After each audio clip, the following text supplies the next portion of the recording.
पालंग शाग जब भी मु घर को आने मत यही रेसिपीटा बनवा को बहुत इच्छा हुए कहीं यहाँ आम घर समस्त बहुत पसंद जेहेतु घर को पालंग शाग आनी बढ़िया पालंग शाग थिला किंतु एटा आणिकी गोटे दिन रखीदेला से झाउली जाइए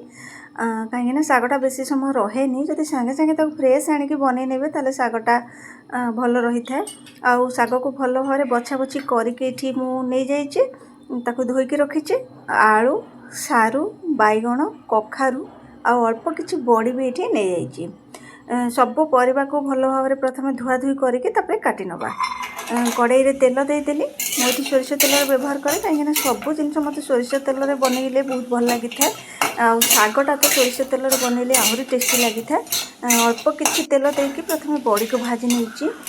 बड़ी जिते भाजुंट सब अल्प टिके तेल देकी बड़ी भाजतु बेसी तेल देदेले बड़ीटा बेसी तेल टाणी दे था से सब बड़ी भाजिला बेले अल्प किछि तेल देकी भाजी निए बड़ी को ये बाहर कर नेली आउ से कड़ाई रे आउ अल्प किछि सोरिष तेल देकी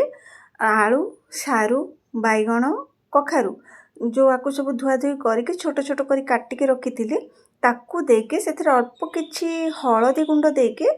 3-4 मिनिट प्रथमे भाजी नौची ये टिके हल्का भाजी गला परे आउ तापर से अल्प किछि लुण बा स्वाद अनुसार लुण देदेली सोरिष जीरा सुखिला लंका 4-5 कला रसुण ताकू देकी बाटिकी रखी मसलाटा ताकू पाखापाखि 1-1.5 चामच देकी भल भाव सबू परिवा सहित से मसला को 2-3 मिनिट कषि सारा पर से दे दूची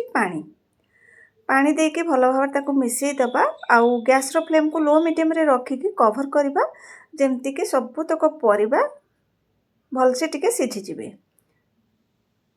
4-5 मिनिट पर ये सबू परिवा बढ़िया भाव में सिझी जाइए